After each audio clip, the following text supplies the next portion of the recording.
Welcome to the Dean Blechman Show, live from Long Island. Free-flowing talk with a charismatic, down-to-earth host. Join Dean as he interviews and chats freely with his guests, ranging from superstar athletes to politicians, industry titans, and everyday folk with fascinating life stories. Dean educates, entertains, and most of all, touches people's lives. You're listening to the Dean Blechman Show, live from Long Island. Hello, everyone, and welcome to the Dean Blechman Show, February 22nd. Boy, it's a cool day here. Back down. It's been crazy weather here in the New York metropolitan area. It's like in the mid 40s today. Last week it hit 60. Last week, after 60 degrees, we had 15 inches of snow here on eastern Long Island. And tomorrow they're talking about 70 degrees. So on that note, thank you for being with us today for the weekly news roundup. We're now going to go over to the United Kingdom and my friend, colleague, and senior correspondent for you, Ria. Good afternoon, Ria Bo. Hi, Dean. Hi, lovely listeners. Thanks for joining us for the weekly news roundup. UK weather report, overcast. It's a drizzly day in the UK, probably what you imagine it to be, but unseasonably warm. I think we had the warmest day since a long time at 12 centigrade in the UK. So it's not the nicest of days. We're going to go straight in with some news stories because we're on a sort of time schedule. I'm going to go straight in with one straight away. Right, here we go. I've got news on Pablo Escobar. What a fantastic name. I'm sure a lot of people have heard the name, know a bit of backstory, but it's sort of come to the fore for the reason as you're about to find out. Pablo Emilio Escobar Guevara, born December 1st, 49, deceased December 2nd, 93, was a Colombian drug lord, drug trafficker, and narco-terrorist. His cartel supplied an estimated 80% of all cocaine smuggled into the United States at the height of his career, turning over 21.9 billion a year in his personal income. He was often called the king of cocaine and was the wealthiest criminal in history. The reason is I've got it in there. His son, Sebastian Marroquin, born Juan Pablo Escobar, has just released a new book revealing, according to him, that his dad was working hand in hand with the CIA selling cocaine into the United States. And there's been media silence about the book release. So I thought that was interesting, Dean. Back to you. Very interesting, Ria. Thank you very much. Going on to mainstream news here in the United States. I mean, it just continues to go on with President Trump's cabinet selections last week. I mean, Andrew Puzder, President Trump's nominee for labor secretary, he showed himself Ria the door. This Putzler was a fast food exec. He was the most controversial cabinet nominee to date. I mean, typical drama that goes on that they dig up. They found that he allegedly abused his ex-wife back in the 80s. He hired an undocumented housekeeper. Didn't get taxed on her pay until very recently. Underpaid his own fast food employees. Out here, it was not a good look for a potential labor secretary. Some GOP lawmakers even signaled that they wouldn't vote to confirm him. So Putzler on his own last week pulled out and saw the door. It's not every day, Ria, that members from both sides of Congress agree on something. Putzler was the only cabinet nominee so far not to pass. So Trump last week had that as an empty seat, but more to come. Also news last week was Prime Minister Benjamin Netanyahu, Prime Minister of Israel, made his first trip to the White House under the Trump administration. Netanyahu, on his visit, he commentated very much on all the Israeli-Palestinian conflict that's been going on. What was very big news here coming out of Washington with that meeting, Rhea, and all our listeners across Europe and throughout the world, is it was pretty shocking that Trump said he can live with a 2 or 1 state peace solution. That, it's always been the history of U.S.'s policy. It's long been to push for like a peaceful 2-state solution where both Israel and Palestine would be states on the map. The president told Netanyahu at this meeting to pull back on settlements for a little bit. For decades, Israel's been building settlements in the West Bank. The UN considers this illegal, and Palestinians see that land as part of their future state. Netanyahu for years has been approving lots of new settlements lately and banking on Trump's support. And it looks like from that meeting, it's kind of wishy-washy, up in the air, that Israel has always been one of the U.S. closest Mideast allies. And as we've discussed before, under the Obama administration, things were extremely strained over the years between Israel and the Obama administration. Trump has again said that he'd like to signal and turn that around. After that meeting, Rhea and everyone out there, our listening audience, I look at that there's tremendous uncertainty moving forward that still has to be straightened out. Back to you, Rhea. It's a massive hot topic, isn't it? Goodness, what do you do with that? Okay, moving on. Just the name of the book of Pablo Escobar's son's book is Sins of My Father, in case you was interested in having a look. Excuse me. Okay, so I've got another one here. I managed to get the statistics on the cable news channel outlets. I've got 14 here. I'll go from the bottom up, just to give people an idea of what viewing figures are coming in to your mainstream news channels, your end. And this was dated February the 8th, 17. So it's a rough ballpark. At the bottom is MSNBC Morning Joe at 0.7 million. CNN Tapper, 1.2 million. MSNBC Hardball, is it? 1.3 million. MSNBC Hayes, 1.4. CNN Cooper, 1.4. MSNBC O'Donnell, 1.6. MSNBC Maddow, 2 million. Fox News Cavuto, I think it is, 2 million. Fox News Fox and Friends, 2.1. Fox News McCallum, 2.8. Fox News Bayer, is it? 3 million. Fox News Hannity, nearly 3.1 million. Fox News The Five, 3.1 million. Fox News Tucker, 3.3 million, and the top spot on the cable outlet goes to Fox News O'Reilly at 4.2 million. Wow. Who'd have thought? So there's a bit, I thought that was interesting, and they're fairly recent enough to sort of get an idea of what the viewing figures are. Back to you, Dean. Thank you, Rhea. It went on again this week, once again, after Trump's nominee, Pudsner, walked out and pulled himself out. It was interesting this week that he nominated a new labor secretary by the name of Alexander Acosta. Acosta is a Florida law school dean and former assistant attorney general who once served on the National Labor Relations Board. You know, he was tapped after, Pudsner dropped out, and people are pretty ecstatic about it. If he gets approved, what's big news here is that for a cabinet member, this would be Trump's first Hispanic member in his cabinet. That's pretty cool. Trump, during this time last week, I don't know if you heard, it was for about an hour and a half. It was a classic first solo press conference that he held, and it was just I've never seen it ever in my lifetime.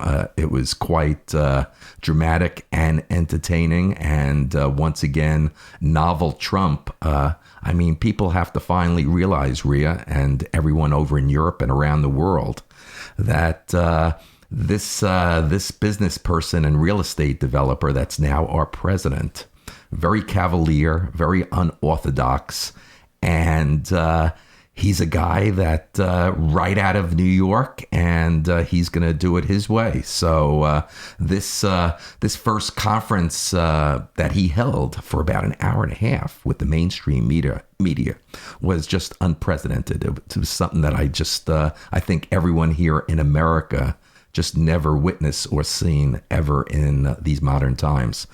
Trump went on, besides the new Labor Secretary nominee, he covered a lot on immigration. That he planned on signing a new executive order to replace the old one. He went on about outgoing Michael Flynn, the former nominee national security advisor, that the media brought him down. He went on and on about leaks that continue in the U.S. intel community. That he keeps blaming news organizations. Mainstream news continues to be behind these leaks and even categorize them, Rhea, that these are criminal leaks that are being put out there, that he was even thinking of hiring a private equity exec friend to oversee review of how intelligence agencies operate. He just went on and on for this hour and a half, how he blamed the mainstream media for reporting on leaked classified info, saying that the leaks are real, but the news is fake. And it was just mind-blowing, Rhea. Back to you.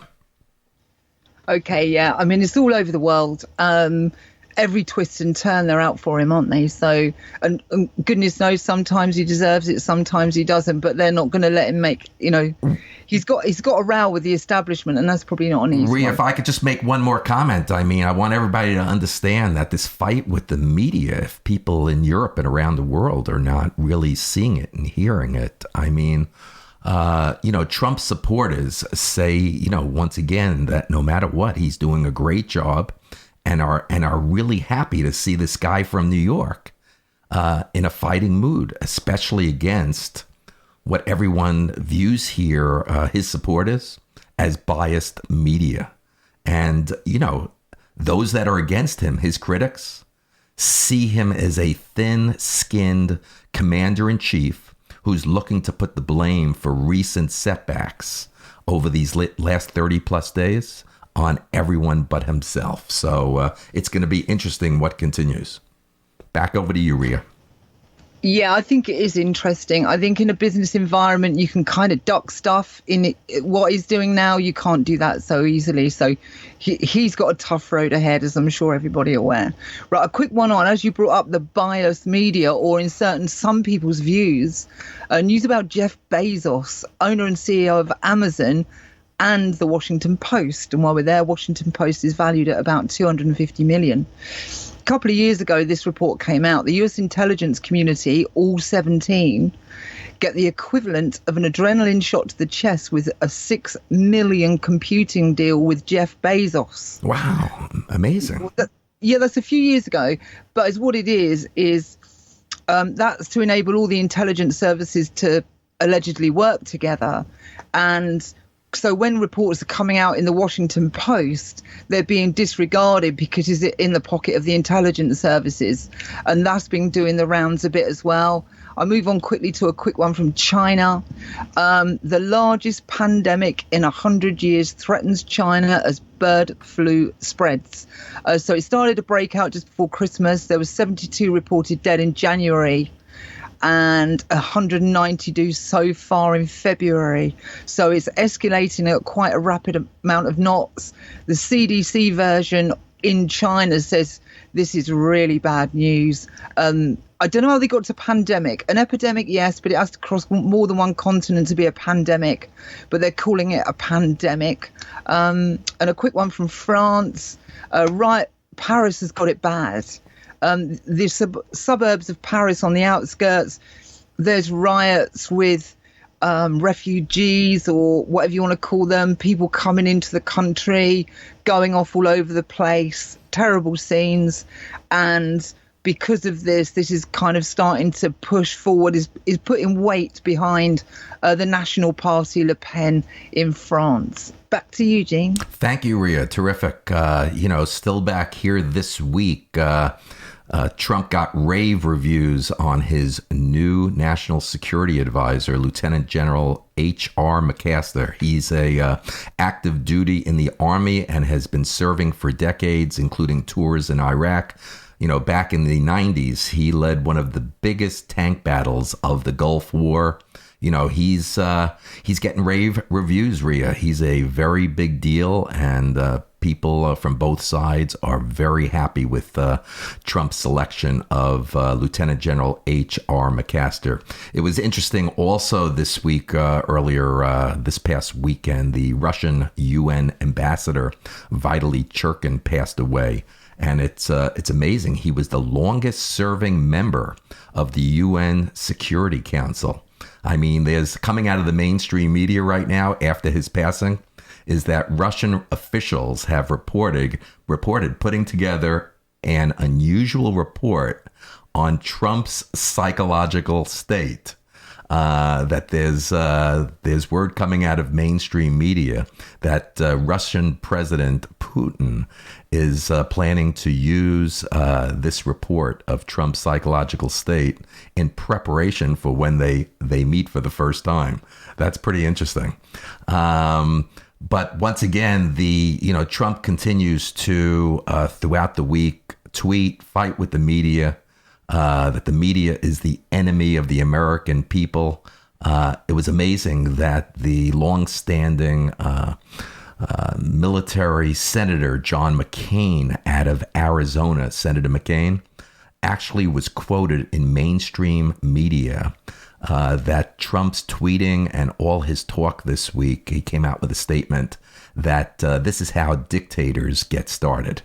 So it's really unbelievable. McMaster seems to be a great selection from what's coming out of from both sides, and that people are happy about it. So he'll be leading the National Security Council at a time when it really needs Ria to hit the reset button. Back to you, Ria. I couldn't agree more. It scares me to death to think what that reset button will look like, Dean. That's all I can think. And I think people on the other side of the fence view McCain as probably one of Trump's arch enemies, and is going to be throughout, really. You bet. He's well connected to the Washington establishment and so on. Okay, moving on. A quick one on Washington. Washington prepares to bring North Koreans to the U.S. for talks. I found that interesting. I think it was a good while ago when North Koreans set foot on US territory, Dean. So that caught my eye. News in from Dubai. Dubai is to test run passenger carrying drones. Wow. So I've seen these things. They're kind of like little smart cars. There's two people in it, driver and passenger. They're going to start doing the test runs above the traffic, and they can cruise at around 100 kilometers an hour, which I think is about 50 miles an hour, 55 miles an hour. And they're going to start test running these passenger drones. So carry two people. I thought that was thoroughly interesting. Quick one from Venezuela. Maduro, president of Venezuela, kicks out MSN for producing fake news. And that's probably a week old now, because this is a weekly news roundup. But that was quite interesting in Venezuela's upheaval that they're going through. They're going through terrible times. Back to you, Dean. Thank you very much, Ria. Once again, as this week has gone on here in the U.S., the Trump administration has put out a new rule book for how the U.S. will deal with undocumented immigrants. There are about 11 million undocumented immigrants in the U.S., and that under former President Obama, many officials focused on deporting the ones who had committed serious or violent crimes. Last month, President Trump signed executive orders directing the U.S. government to be more aggressive about enforcing immigration laws. So yesterday, the Department of Homeland Security said, "We hear you," and rolled out new guidelines. My personal opinion of this is I believe there needs to be new guidelines and enforcement better to protect border patrols. I do have to say it's great that the president is trying to make our country safe. I do have to say that the first time around of his executive orders, there could have been a better delivery and execution to the American public, conveying exactly what these orders are. It created just too much hysteria, fear, and trauma here in this country and throughout. That's just my personal feeling. Back to you, Ria.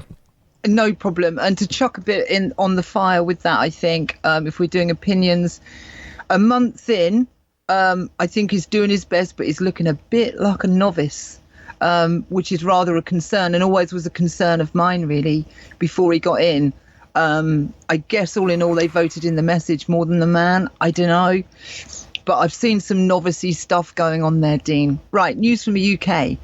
Ex-PM Prime Minister Tony Blair starts movement to remain in Europe. He started this campaign, and Tony Blair is quite commonly known as being part of the Clinton machine from your side as well. And he's starting to drag it in the weeds, saying when people voted out, they didn't know what they were voting for. They had no details.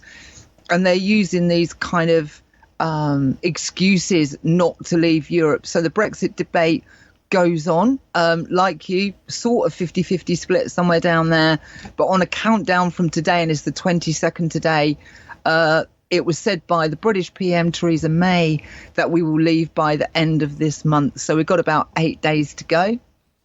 A quick one, I found this is a bit more hard-hitting. News on Barrack Obama. A question rose up in the New York Times. This missed me. Well, no, I missed it, but I picked up on it eventually. Does Obama's shadow government really exist? So it was a New York Times thing. When former President Barack Obama said he was heartened by anti-Trump protests, he was sending a message of approval to his troops. Yes, troops.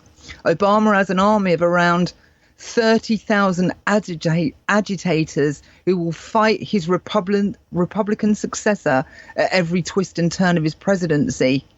And the ways sourced into these are into left-wing non-profit organizations to mobilize them.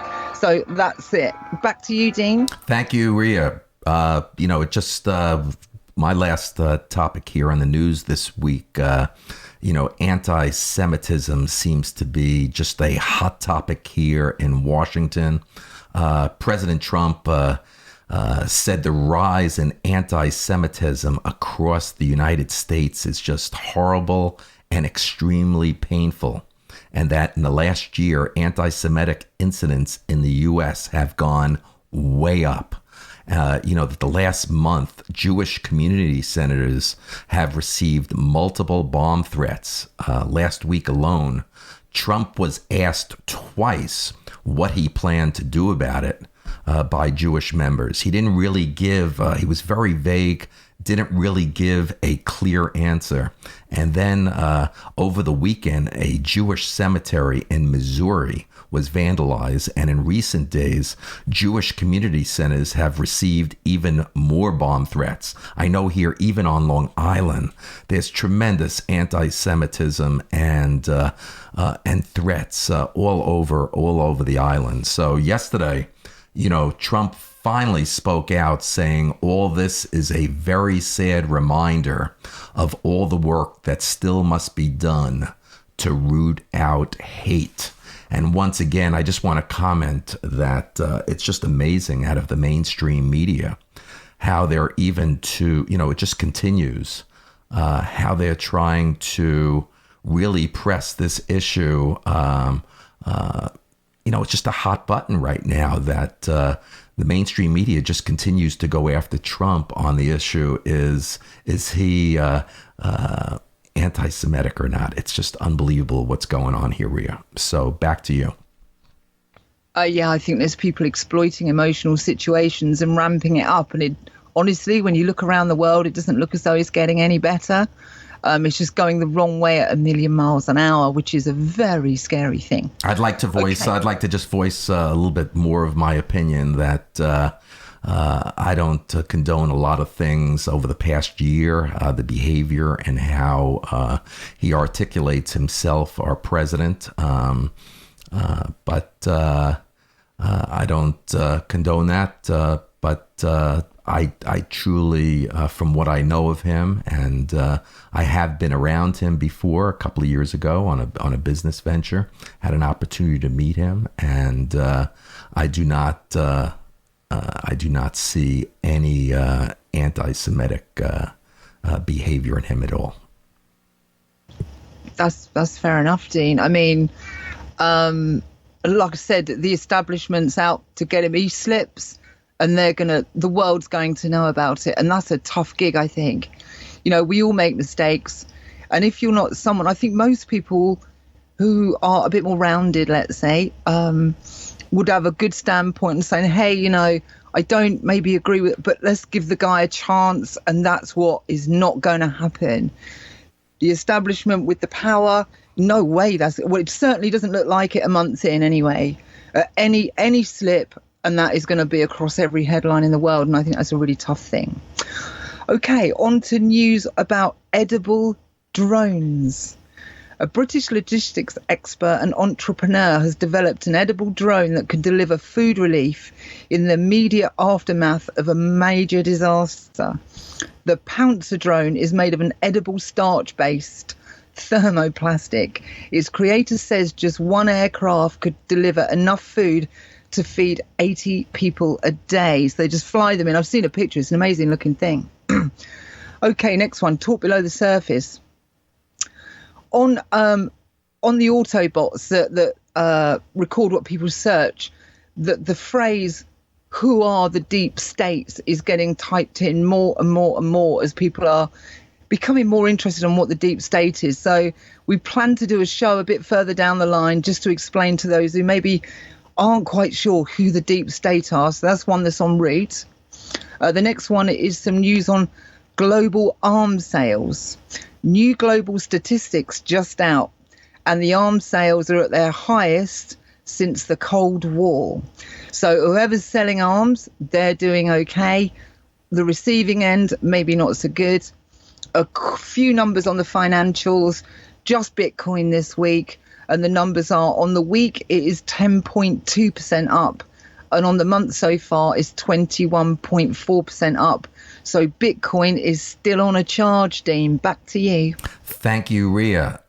Just want to bring up once again, as I always end the weekly news roundup on my end, is from the world of sports. The big story this week, just this week, was that the hammer finally fell on Tuesday. The majority owner, Jeannie Buss, the majority owner of the legendary NBA franchise Los Angeles Lakers, it was reported out of ESPN and USA Today that she fired her longtime LA legendary player and general manager Mitch Kupchak, and she also fired longtime front office executive Jim Buss, who's her brother, that he was stripped of all basketball operations for the Los Angeles Lakers, and that the new president of all player operations is going to be the great Hall of Famer, one of the greatest ever, one of the greatest. I've met him also on a previous occasion. Magic Irvin Johnson will be taking over all basketball operations of the LA Lakers. There's reported talk that Rob Pelinka, the agent for the great retired Laker Kobe Bryant, could possibly be brought on as the new general manager. But Ria, from all our all our audience throughout Europe and through the world, people have to understand that the Lakers, the Los Angeles Lakers, entertainment, tremendous, long-standing, legendary history of many championships. They're one of the greatest brands and sports franchises in all of sports in North America. That here's Jeannie Buss. I think the biggest part of the story is that's breathtaking news is that she fired her brother, who's a part owner and was an executive in the front office. So exciting stuff happening in the NBA and in over in Los Angeles. So back to you, Rhea. Okay, Squiddy, that's it for the news today. People, with all this kind of the rising in tension around the world, which it certainly looks as though there is, if you love somebody, tell them, because we need to spread some love and maybe make people aware that, hey, don't to jump on that hate train. It doesn't go anywhere nice. So that's it, guys. Love and peace to you all. Back to you, Dean. Thank you, Rhea. We sure need a lot of love to spread. There's no question about it with what's going on. It's just we need the more love, the better, right?